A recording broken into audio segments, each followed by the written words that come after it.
Well, it's a great privilege on this occasion, the bicentennial of the church that is now called Jarvis Street Baptist Church, to be here to speak about. Really, I'm speaking about one slice of her history, which I'll explain in a minute. Baptist churches go back into the period immediately after the Reformation, early 1600s in Great Britain. And so there are churches that are still alive and well, strong evangelical churches, one that I'm very familiar with in Ireland called Cork Baptist Church, that was probably founded in the 1649, which pushes the dates back obviously considerably beyond this church. But 200 years in Canada is a long time. And it's a long time to see God's sustaining hand. And really that's what we want to remember as we think about the slice of history that I'm going to be looking at, that there has been one who has sustained this church over the years, that we might gather here in 2018 and give thanks to him, above all, for the sustenance of this church, its witness over the years, and the significance of that witness. I'm not going to get into all of that detail. If we were to do that, I would have had to take the entire day, and you wanted to hear from others, I know. So I'm looking at, as I said, one little slice. If you were to think about the most significant ministries prior to roughly the year 2000 at Jarvis Street Baptist Church, undoubtedly what would come to mind would be Dr. Shields, who was here from 1910 to 1955. But Shields inherited what Arnold Alamo once called the premier Baptist Church of Canada. When he was called here from Adelaide Street Baptist Church in London, he inherited a church that was well known from coast to coast as the leading Baptist congregation. But the foundations of that had been laid probably by three men, and I'm a bit biased, I suspect, when I name the three. R.A. Fife would be the first. The origins of this church in 1818 up to 1844, when Fife comes, are rocky. They're checkered. There's significant division that goes on in the congregation. It's all helpfully documented in the book that is celebrating the bicentennial of the church. Glenn Tomlinson, Pastor Tomlinson, has laid out for us those early years, Alexander Stewart being the founding pastor, but the years that followed his ministry were difficult ones.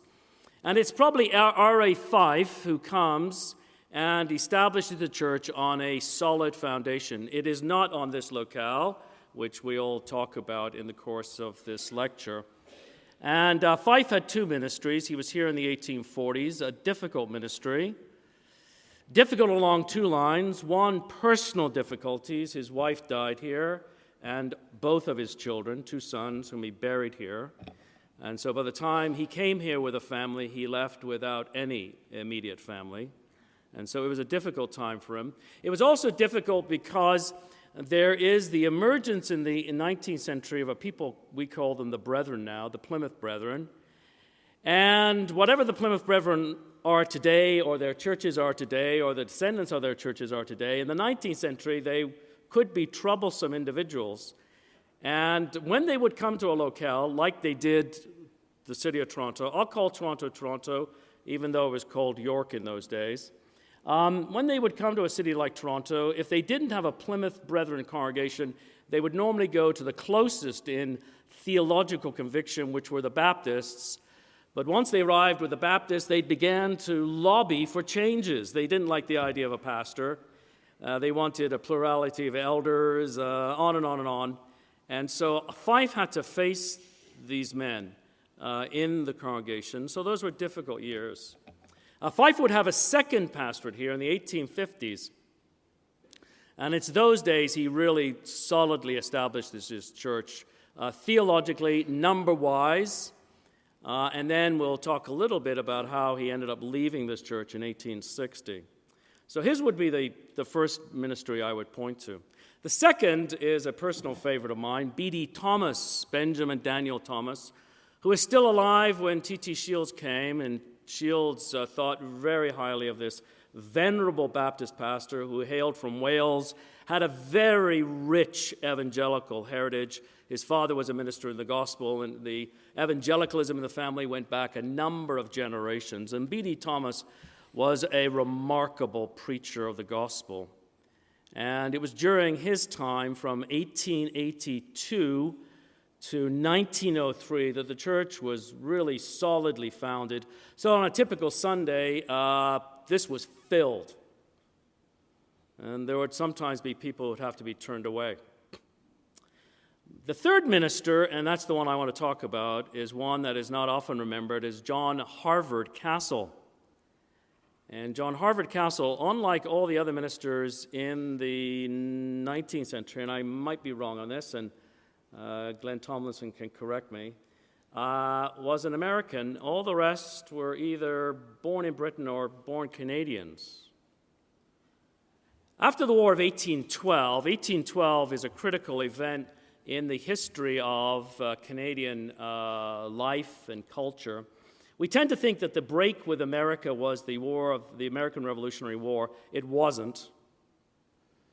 After the American Revolutionary War, Governor Simcoe here in Ontario, what we call now Ontario, then Upper Canada, invited numerous Americans to come across if they wanted for free land. The British North Americans wanted to populate Ontario, and so numerous Americans came over.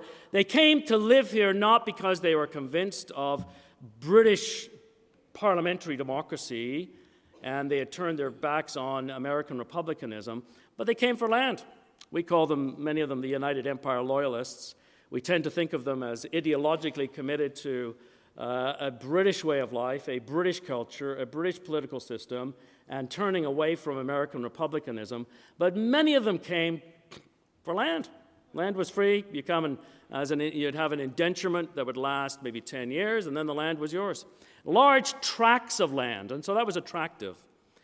The real break with American republicanism was in the War of 1810-1812. We won't go into how that war started. It probably was started by the British. They were engaged in the life and death struggle with Napoleon Bonaparte. They needed men in the Navy. American ships were on the Atlantic, and the British didn't see any problems in seizing American ships, press-ganging the sailors to fill their own warships. Well, you can imagine why that would be seen by the Americans as an act of war, and so we get the War of 1812, which actually lasts from 1812 to 1814. But that is the decisive break with American republicanism. From that point on, if you came to a Baptist church in the late 19th century, as this would have been, there would have been adorning the sanctuary a Union Jack. Some of us Canadians, as we go down to the States, are disturbed slightly to see a stars and stripes in the sanctuaries. Well, our Baptist forebears would have had the Union Jack. And from that point on, Baptists, let's talk about Canadian Baptists, their orientation was England or Britain. They were part of the great mother country. They were part of that huge British Empire that some of you may remember this. I grew up in England. I have very strong memories of being shown a map of the world in the early 60s. And everything in pink, I'm not sure why they chose pink. Maybe that's where it comes to be one of my favorite colors. Everything in pink was British. You know, you had this little dot of pink in the North Atlantic, England and Scotland and Wales and Ireland. And then you had this vast domain of Canada and then Australia, New Zealand, and all these other little pink dots, Singapore, Hong Kong, Gibraltar, and so on, and it was all the British Empire. And 19th century Baptists were proud to be part of that empire and normally called their pastors from a British context. But in 1882, the 1870s, they will call John Harvard Castle, who is an American. Now, he was a second-generation American. His parents were Scots-Irish, so he had the right pedigree if you want to go back in that regard. John Harvard Castle was born in 1830. He would die in 1890. We have a portrait of him. If our brother who's manning the projector up there can show us. This is a gorgeous picture of Castle, done in his latter years. The original now hangs in McMaster Divinity College. Well, it's in a room in the Divinity College. It's not hanging. I had to get the secretary there to find John Harvard Castle. And this is in his latter years when he comes here. He was a Pennsylvanian. His parents had emigrated to Pennsylvania in 1825. He was converted under the ministry of J. Lansing Burroughs. Burroughs would become a fairly well-known preacher in his day, particularly in the South. At this point, he was ministering in Pennsylvania. We have our second picture of Burroughs. That's a pencil drawing done contemporaneously with him. He would end up in Kentucky and in Louisville, in point of fact, and he'll be invited from Louisville to give the opening sermons in this building. We'll talk a little bit about him later. Castle was converted under his ministry. He was 16 years old, baptized as a believer, and soon sensed a call to ministry. And he attended what is now Bucknell University, which is in Lewisburg, Pennsylvania. He was a member of the first graduating class of that school, graduating in 1851. His studies then took him to Rochester Theological Seminary in much happier days for that school. I used to regularly go to Rochester to the archives there, the American Baptist Historical Archives, in the 1980s, 1990s.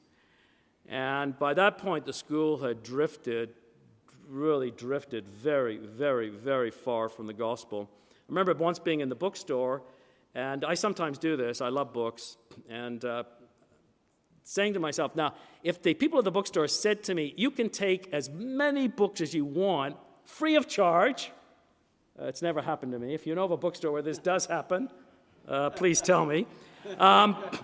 If you would like to take as many books free of charge as you want, I thought, how many books would I actually take? I came up with one. It was a theological bookstore. There was one. It was the Prayers of John Wesley. And so very sad days for that school. This is not that period of time. The school was still solid in the gospel. His training then was there. He graduated in 1853. He went to Pottsville, Pennsylvania. And some of you know our dear brother Fred Zaspel. That's where Fred served for many years. He was ordained in Pottsville, Pennsylvania, and then eventually accepted a call to Newburgh, New York. That was a providential call. It's interesting as you look back, you see God's hand of providence, because among the congregation was a woman whose name was Susan Moulton. She was introduced to Pastor Castle when he first met her as Susan Fraser. That was her first husband. He would subsequently die while Castle was there. She would then go on to marry the very, very famous William McMaster.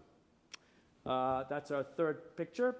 And there's a very nice painting of William McMaster also hanging in the Divinity College. Well, it's in the Divinity College in McMaster. If you want a picture of him, the photograph, that's the next picture. There's McMaster near the end of his life. William McMaster, let me say, William McMaster is a very important part of our story. We owe McMaster an enormous debt here at Jarvis Street, as you will come to realize when the lecture is complete. Born 1811, he was born in County Tyrone in Ulster, would come to Canada virtually penniless.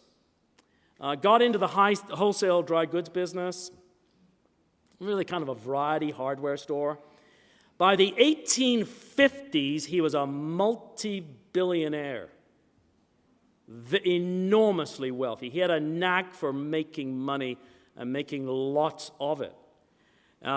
He would eventually become the founder of CIBC. If you've got your money in CIBC, you can think of the fact that a Baptist named William McMaster was the founder of CIBC. He was also one of our first senators at Confederation, and a very, very significant figure. In the early days of this church, when it was on March Street, which no longer exists here in Toronto, but down towards the lake, he was one of the first members who joined under the first ministry of Alexander Stewart. Many of his friends said to him, William, why didn't you join the Anglicans? He's wealthy, very wealthy. The ruling elite of Ontario, most of them were Anglicans. It's another story. But one of the great battles here in Ontario was whether or not the Anglicans would be able to force a state school run by the Anglican Church here on Canadians. And the man whose name adorns Ryerson University, Edgerton Ryerson, great Methodist leader, fought them and made sure that the schooling in Ontario would be non-denominational. And the long term, that has not been a good thing, right? That means that there would be no formal Christian classes taught in our school system, lest they be dominated by the Anglicans. But I'm sure none of those men and women could have ever foretold or foreseen the day we live in. And so some of McMaster's friends said to him, why didn't you join the Anglicans? You're wealthy. All the other wealthy Ontarians were Anglicans. Or, if not an Anglican, at least the Presbyterians. And we're going down the line. Or going down the ladder, maybe. Going down the ladder. If you can't see a way to join the Anglicans or Presbyterians, the Methodists. I mean, they're not as respectable as Presbyterians and Anglicans, but why the Baptists? John Castle would say after McMaster's death, this is important to hear because in recent years there's been scholarship written about McMaster by a very good historian, George Rawlick, who is now passed away, but I think a very, very good historian, but has a very negative view of McMaster and sees his life driven by status seeking and acquisition of wealth. And I think that's not the whole story, because if that were the case, McMaster would have joined the Anglicans. Castle says this, in his early life, the denomination to which he belonged was in these provinces, the Baptists, an obscure one. But with a fidelity which never faltered, he identified himself most thoroughly with the people who held truth as he understood truth. That's very important. And McMaster stayed true to this church. He would be involved in the life of this church, the integral life of the church, all the way up till his death in 1887. And he did so because he was convinced that Baptist convictions are closest to New Testament convictions. When William Stewart, who was the previous pastor, resigned from Bond Street, I'll talk a little bit about Bond Street Baptist. So the church starts at March Street, moves to Bond Street. We'll actually see a picture of Bond Street in a minute. When he resigned from Bond Street in May of 1872, Susan McMaster, right? Susan Moulton, Susan Fraser, Susan McMaster, same woman, two successive husbands. Sometimes she's called Susan Moulton McMaster. She was born, I didn't give you her date. She lives a very, very long life.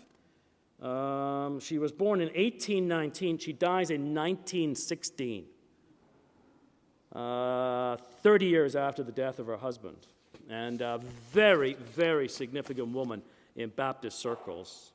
There's no study ever done of her. Somebody should do a study of her. Just a very, very significant woman.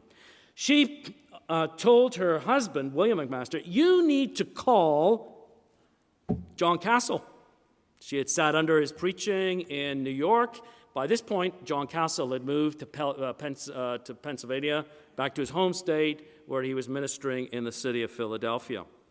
And so, and some of the details I'm going to go through now are from the minute books. It's fabulous having the minute books of a church. Let me encourage those of you who are pastors that you put your minute books in a safe place. You put them in order. I could go into stories about the horror stories of what I've seen in Baptist churches with minute books. Minute books need to be kept. and because they don't record everything of the history of the church. They record a number of things. They record the sort of things I'm talking about here, calling pastors. They record in the 19th century discipline cases. Usually, if you're an ordinary member, you don't normally want to get written up in the minute books because that means you're not in the good books with the leadership.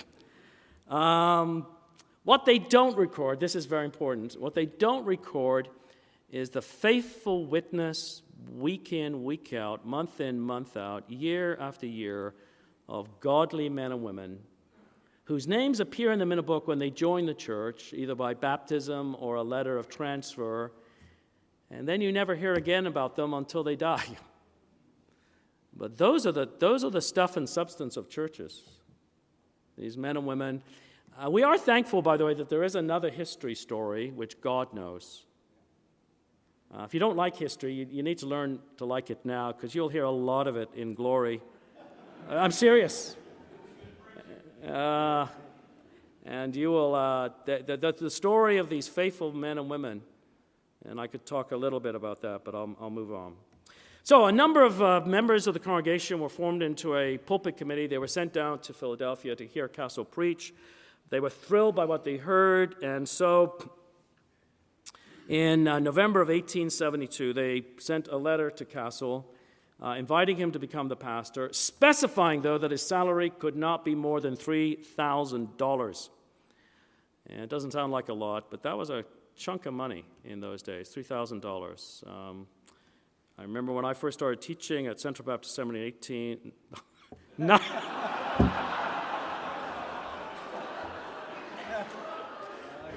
That was not meant. Sorry. In 1982, I had a professor, it was one of my doctoral professors, Richard Longner. He told the students, never go to teach for coolie wages at a school. I got a job at Central Baptist Seminary for $17,000, and I was thrilled to bits. And so that's 1982. So $3,000 back in 1872. That's a chunk of money. You could buy a house here in Toronto for $3,000 in the 1950s. So $3,000 100 years earlier is a good salary. 3 weeks later, Castle replied by telegram. He was prepared to accept the call. He also sent a letter. It was read to the church on December the 23rd, 1872, in which he expressed his conviction, quote, the guidance of the divine spirit he hoped had been humbly and earnestly sought by the Toronto Baptists. And he was confident that they had in view the glory of Christ. It's very significant to read what motivates these men in these sort of letters. He told the Toronto Baptists, he said, I've asked a number of men here about who I know love the gospel. What should I do? And they all unequivocally told him that you need to go to Canada, to what would become Jarvis Street Baptist Church. It's still at that point Bond Street. And so he said, these are his quotes, I am prepared now to leave my native city and to seek a home among strangers in a strange land. And for Americans, Canada was a strange land. You know, how does the political system run up here and so on? And what he also stressed in the letter, this is interesting, he said, I do not intend to do great things in coming. A curious thing, because he said, this is not in me. But he said, I expect that God will use, quote, a humble, praying, harmonious church, united in its pastor to secure great blessings for itself, for the city and the country in which it is placed, and even in distant nations. And the church, as I've already mentioned, had had a checkered history from 1818 to R.A. Fife's time. It had been really up and down. In fact, for some periods of time, it had ceased really to meet.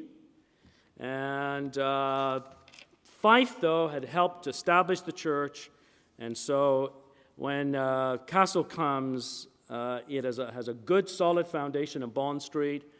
And during his ministry, 8 years, there would be 537 baptized believers converted under his ministry, baptized into the membership of the church. That does not include others who transferred here from other congregations.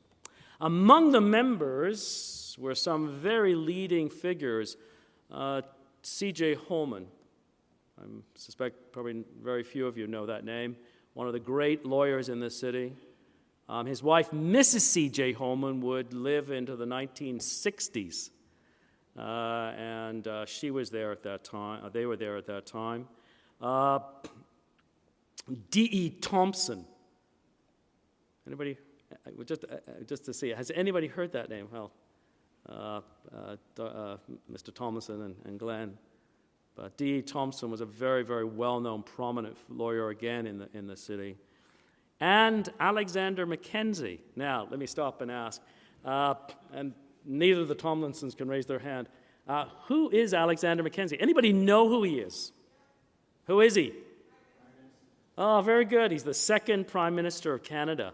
He was a member here. When he lost the premiership of Canada in 1879, he moved to Toronto and became a member here. We have a picture of him. The next picture, that's B.D. Thomas. So there he is. Very good. And that's Alexander Mackenzie. There is and I don't know how many of you have availed yourself of the books upstairs. Let me use this as a brief interlude, advertising plug. You need to go upstairs, get your copy of the book. But also upstairs, there are a number of book tables, and one of them is manned by the Tomlinsons, Glenn and Sonia. And among the things he's selling is a little biography of Alexander Mackenzie. He's an intriguing man.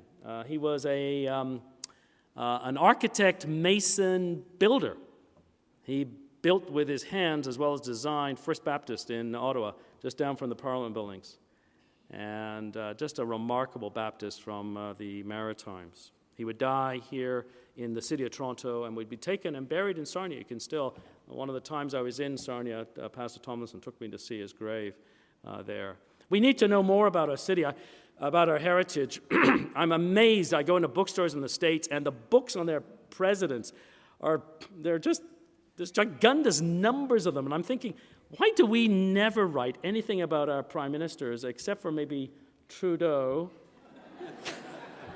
Not the the President Trudeau has probably got more than some of the previous ones, but his father and MacDonald. There's nothing about all the other, men like Diefenbaker, who is just a remarkable prime minister, or Wilfrid Laurier. Anyway, you can see history can get you into a lot of rabbit trails. So Castle then comes. The importance of his ministry here, number one, for the church. He establishes this growing congregation that is a powerful witness in this city. The second is that he moves the congregation from Bond Street to Jarvis. We'll talk about that in a minute. Thirdly, he will be one of the key founders of McMaster University. The two great legacies, and this is an irony, the two great legacies of John Castle are Jarvis Street Baptist Church, as we know it, and McMaster University. And it is ironic that these two parts of his legacy would clash for ongoing impact upon Baptists in Ontario in the 1920s. First of all, let's talk a little bit about McMaster University. Baptists were slow to get a theological school together. There was a large section of Ontario Baptists between probably around 1800 and the 1850s who basically believed that you don't need a formal school. The Holy Spirit trains gospel ministers. That's true. But we need the means the Spirit has blessed over the years, which is formal theological education. Far too many Baptists in Ontario thought we can do the whole thing in the local church and had no interest in forming a school. A number of Baptists in the 1830s did form a school. They were Scottish Baptists in the Ottawa Valley. They planted the school of all places in Montreal, which is of no value for Ontario, as it would come to be called. It took 7 days to travel from Toronto to Montreal. 7 days. That's about the quickest you could do it in. And so not surprisingly, Baptists in Ontario were not going to support the school. The school died in 1849. It would be another nearly 16 years or so to finally Baptists got together and formed the Canadian Literary Institute and put it, of all places, in Woodstock. No offense to anybody here from Woodstock, but it's a little community. A beautiful little community, but I like Woodstock. I do, but it's just not a central place. And its first principal was Robert Alexander Fife. He was a leading voice.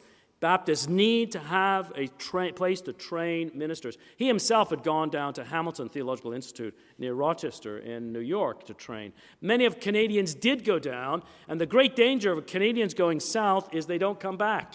Some of them marry Americans. Some of them get seduced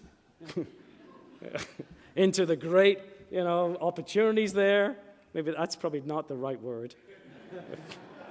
But you know that it's been a long-standing issue. And Fife was concerned about a school, and he was tapped to be the first principal, and so he leaves here in 1860. He will preach the last sermon in Bond Street before they move the following Sunday, as we'll see, to Jarvis Street.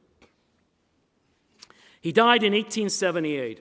He had long emphasized the importance of not only theological education, he wanted Baptist young men and women trained in the liberal arts, in science, with a gospel foundation.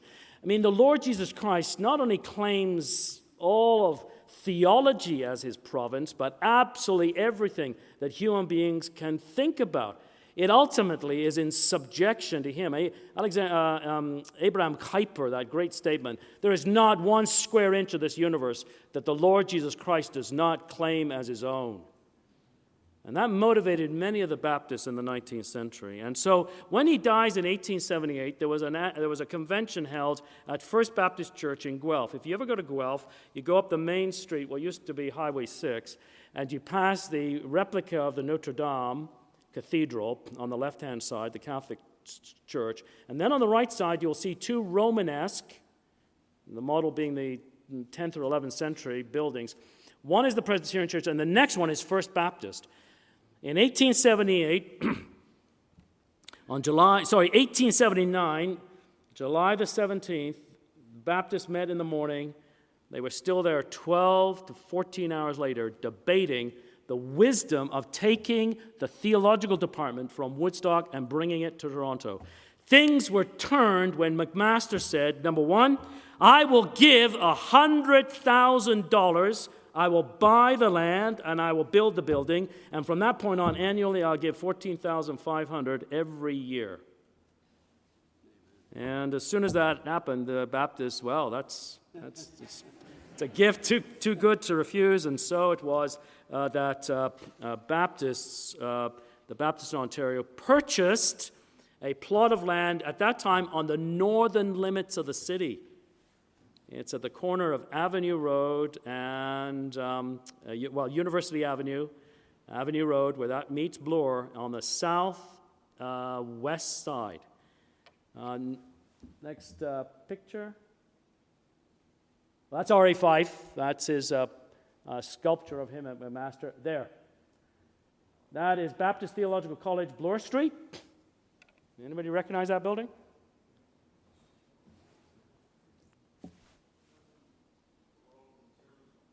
Yeah, very good. It's the Royal Conservatory of Music. Still exists today. It's I think it is a gorgeous building. Now, I think they've destroyed it. They've built some horrible modernist thing on the back of it, but it's a gorgeous building. You'll notice one part of it is missing. That is on what is on your left side, which is Castle Hall, which would be the chapel. And it's now a recital hall for musicians and singers. It's 4 stories high. It's designed by Langley, and Burke, if you can see right there. Baptist Theological College, Bloor Street, Langley, and Burke Architects. I'll talk a little bit about them in a minute. The school was founded, this is very critical for the 1920s, the school was founded, number one, on closed communion. Today, I know this is a debatable issue, but I do believe that the strength of Baptist life is being commitment to closed communion. That's not a majority view among Baptists in Ontario, but we don't have time to go into that, obviously, now. It was also built on Calvinism. Calvinism and closed communion were the standard perspectives of most Baptists in Ontario. That's the reality. The election, quote, an effectual calling of all God's people, quote, end of quote, was affirmed, along with the atoning efficacy of the death of Christ, the free justification of believers by him, by his imputed righteousness, and the preservation unto eternal life of the saints. And so there was a very strong commitment to what we would describe today as a five-point Calvinist viewpoint. They didn't use that five-point language. They were also clearly Baptist. Immersion in the name of the Father, the Son, and the Holy Spirit is the only gospel baptism. And thus, those who are so baptized are entitled to communion at the Lord's table. It's basic standard doctrinal views of Baptists in Ontario. Probably 90% of Baptists in Ontario would have embraced this. Up until his death in 1887, McMaster was lobbying regularly with Castle to move the entire school from Woodstock to Toronto. It would be done at his death when he leaves a bequest of $900,000, nearly $1 million. Buying power is probably upwards of maybe $500 million, maybe more today. He leaves that at his death. Remember I said he had a lot of money, and he used it for gospel purposes. And he dies in 1887. The school moves, not the entirety of it, but most of Woodstock comes to Toronto and is renamed. He resisted it. If he was a man who was seeking a name recognition, he would not have done this. He resisted. They wanted, right at the beginning, they wanted to call the place McMaster Theological College. He didn't want his name anywhere. But after he's dead, they moved and renamed it McMaster University. And so McMaster University's origins, up until 1930, were on the southwest corner of University and Avenue Road, or University and Bloor. The first president was John Castle, the pastor here. Castle was initially asked in the fall of 1881 to teach systematics, pastoral theology, and to become the president, and he accepted. The trustees wrote to the church here, emphasizing that they had done this after much prayer and careful consideration. But they were confident that Castle's choice, this tells you something of the continent-wide significance of Jarvis Street in those days. They were confident that Castle's choice would be greeted with approbation by Baptists throughout Canada and throughout America, Northern Baptists and Southern Baptists alike. The congregation wrote back and said, as the law of Christ is not to seek our own welfare, they loved Castle. But as the law of Christ is not to seek our own welfare only, but that of others, that we feel constrained to consent to your desire to let him enter your service. We do so the more cheerfully from the consideration that although to be an under-shepherd over a portion of Christ's flock is a highly useful and honorable position, yet the one to which you have assigned him is still more useful. This is very unusual. More useful, more honorable, more important, because he will be teaching and training those who under the great shepherd are to become the leaders of God's people. A teacher of the people is a responsible office, a teacher of teachers more so. And that is a very unusual position. Baptists often have not taken that view. Castle would find a challenge in training Baptist ministers here in Toronto. Two challenges. Number one, many of the Baptist churches that would send their sons to be trained for the ministry were rural churches. And Toronto was already acquiring the reputation of a vast urban jungle. And a lot of Ontarians didn't want to come here. And they had to train men for a very different kind of ministry. The world of the late 19th century is a world that is increasingly becoming urbanized, industrialized, and they're having to train men for little urban pastorates in places like Listowel and Brussels and Harriston and Port Elgin. Now, there is a little Baptist. We used to go to vacation in Port Elgin, and there's a little regular Baptist church. Got it right over the lintel of the door, regular Baptist church, and which is closed communion, Calvinistic Baptist, founded in 1879, and their ministers would have been trained here. In addition to that, they had to train men for the city. Two very, very different worlds. Very different worlds. And so that would be a challenge for Castle and the early faculty. The other challenge was they're right on the doorstep of the University of Toronto. And the University of Toronto has been, it's a fabulous school. I am biased. I'm a graduate in my BA from there. But it's an aggrandizing school. And they began to pressure a number of their colleges, like Victoria College.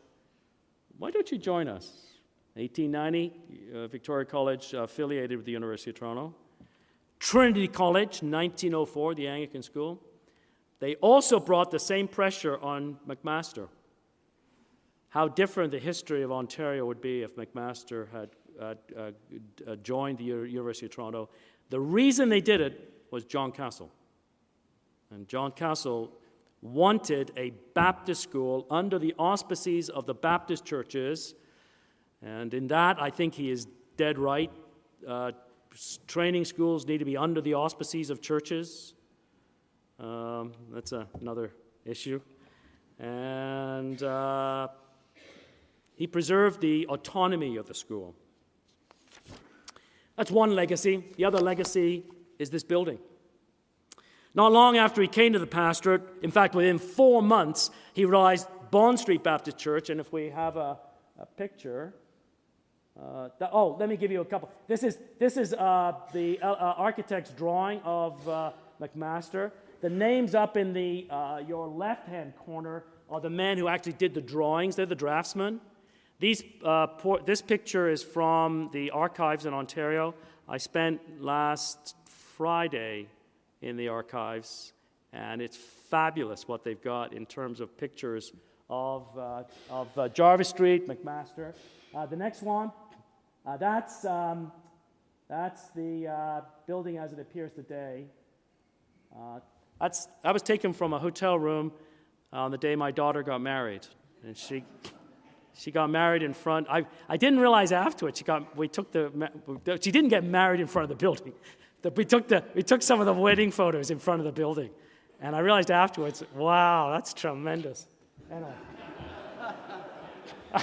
I'm sorry. Once a historian, also always a historian. Next picture. Okay, we'll look at Bond Street in a minute. So they're going to move from Bond Street to here. Within 4 months of Castle coming here, he had struck a building committee mid-April of 1873. It included McMaster.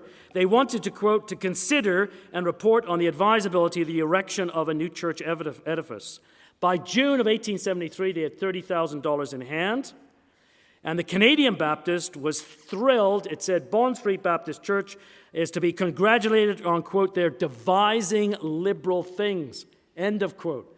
The word liberal there has got to have a very different meaning. The idea is generous and broad in terms of thinking about the impact. Finally, in 1874, they went through about half a dozen sites in the city.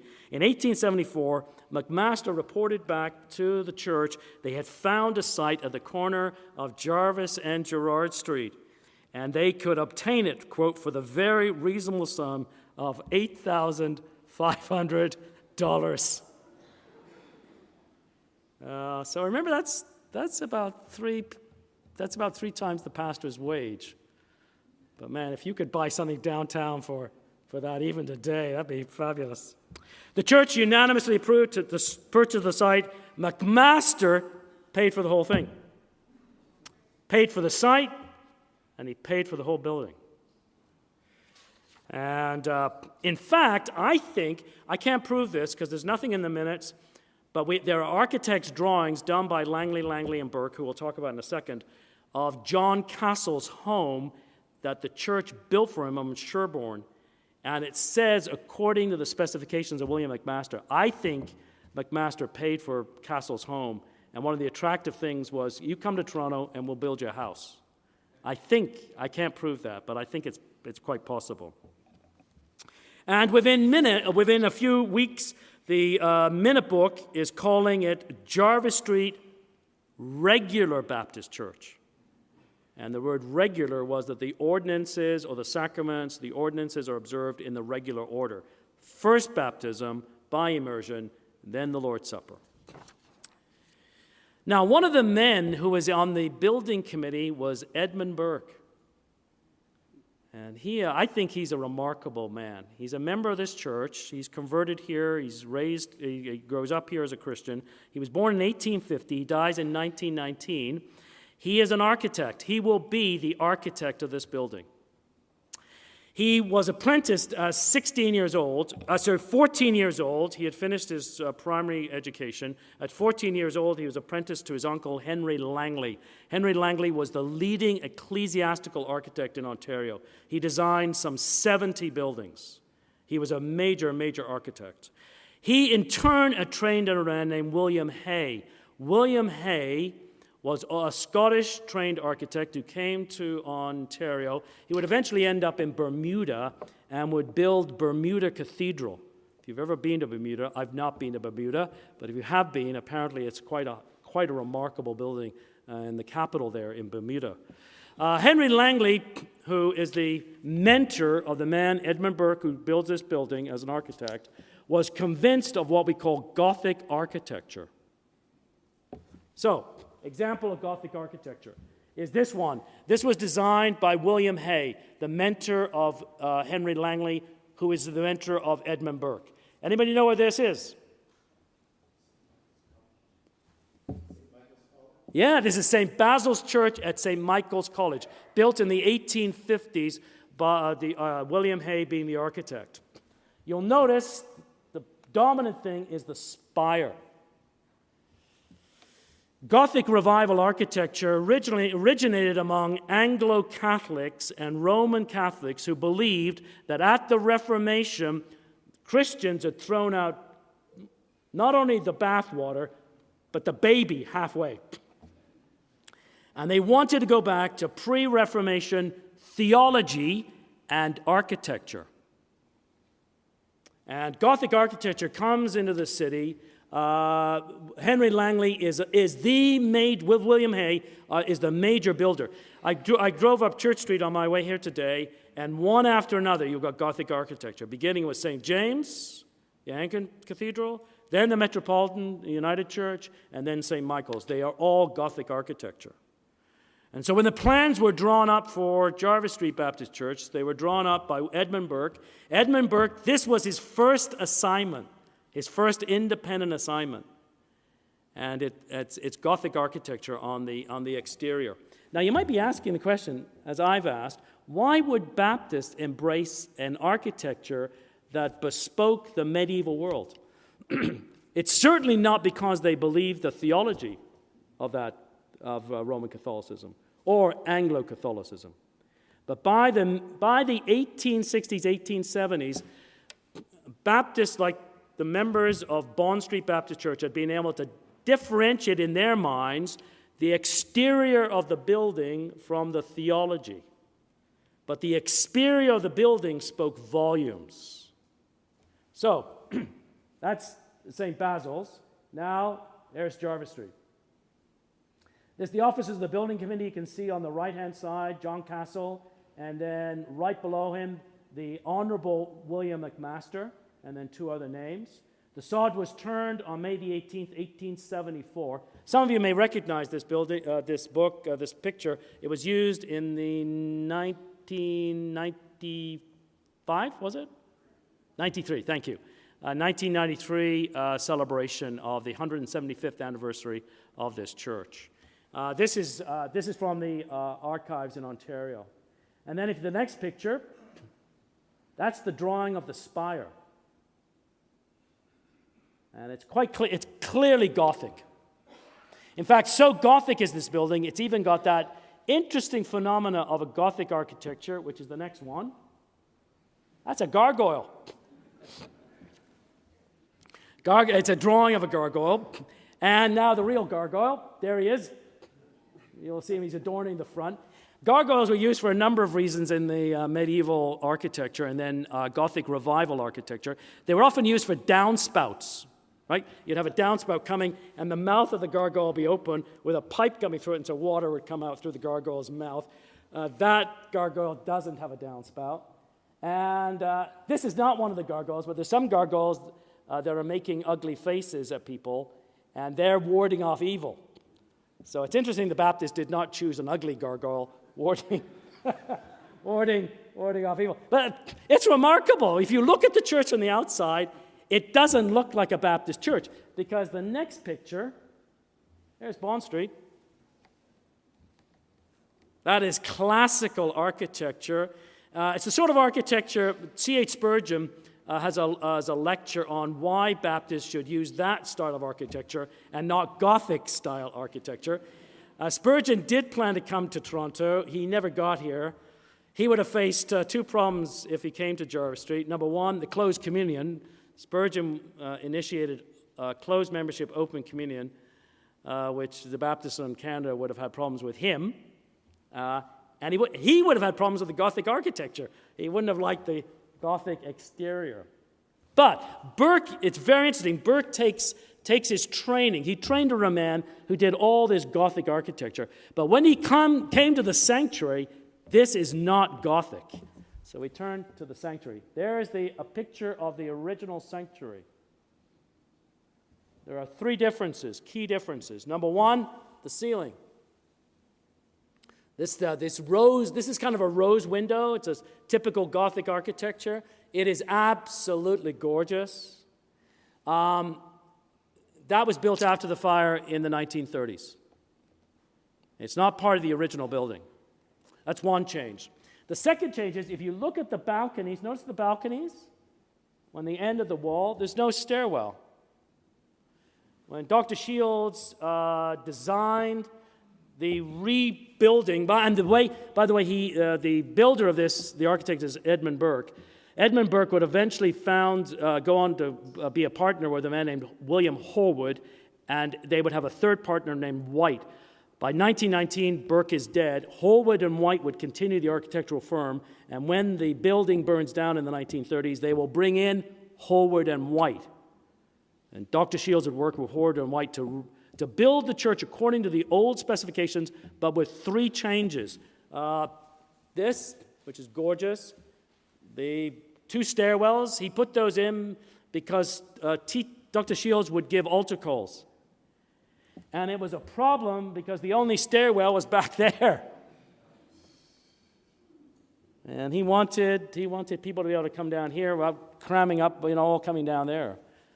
And then the third change is the pulpit. You can see the choir loft was in front of the pulpit. And so Dr. Shields in his early days, as did B.D. Thomas, as did John Castle, the choir would be down here, and he'd have to preach over the heads of the choir, and the choir would be facing the congregation. It's a very odd, very, very odd. In fact, in the next picture, this is the actual architect's plan, and you see the choir, and it's in front of the pulpit platform. And that's very, very odd. I think it's odd. I don't know of any other Baptist church that was designed this way, and I'm not sure why Burke designed it that way. But it means that the people down here are not looking at the preacher, and he can't see them. He's preaching over their heads.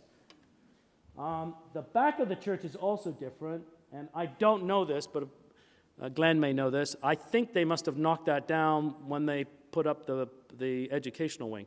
Or did they never? Sorry? They built around it. Okay, thank you. So, that's a little bit about Gothic architecture, but Burke changes it. In fact, in the words of one person who came here, a newspaper writer in 1895, he came here and he says, entering the church, you find it spacious and comfortable, quietly and tastefully decorated, pleasant, restful to the eye.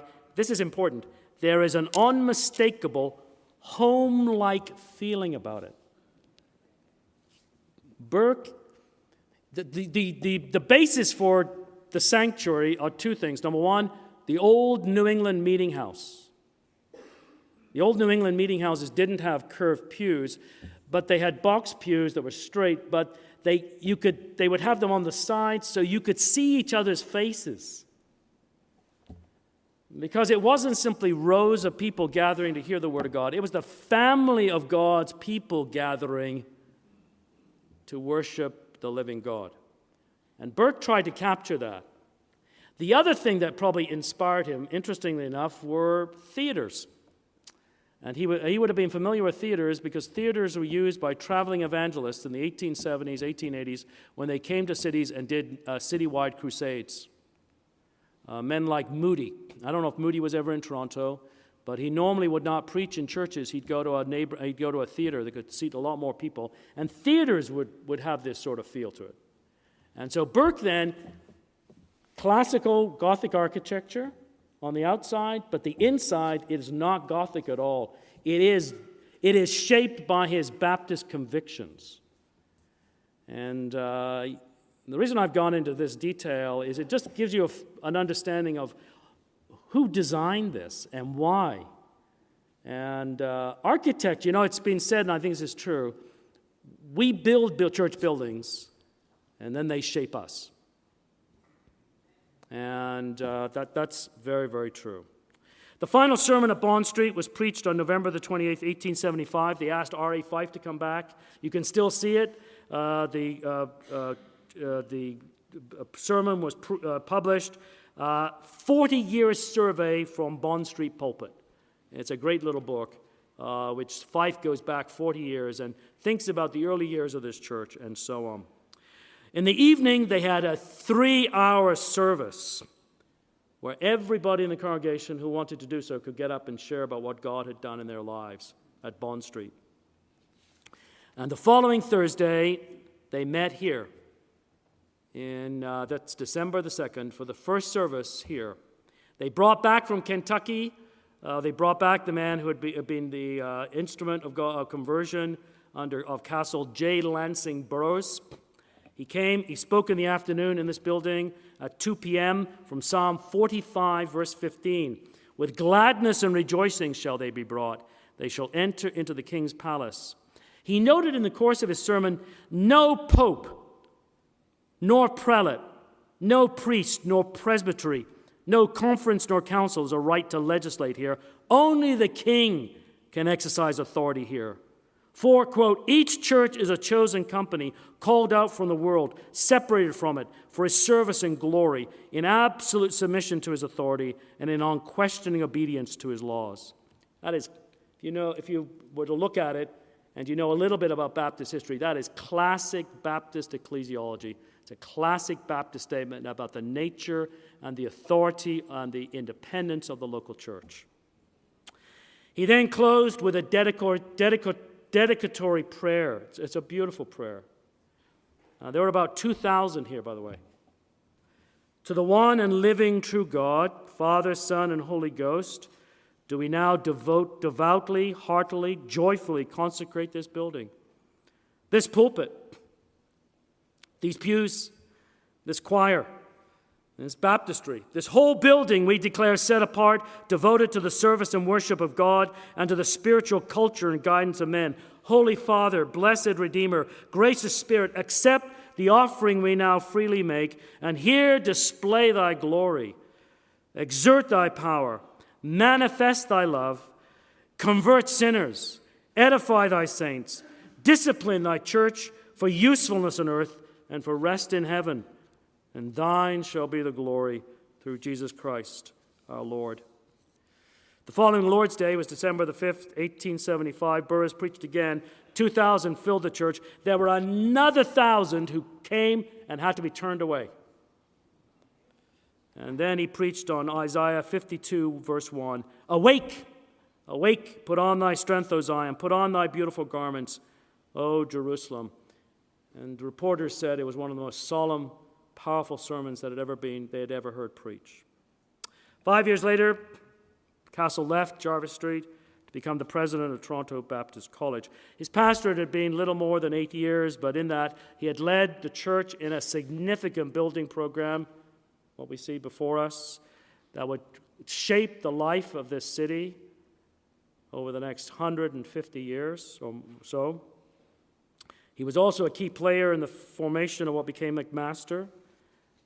He hoped to become the president of that institution in 1887 when he became a university, but ill health forced his retirement, and he returned to the United States, where he died in 1890. It is one of the ironies that these two great legacies of Castle would find themselves clashing in the 1920s. Whatever happened to that one legacy, McMaster, we thank God that if Castle were to return today, he would be thrilled at the ongoing fidelity and integrity of this congregation, and owing to the grace of God, may that ever be to his glory. Thank you.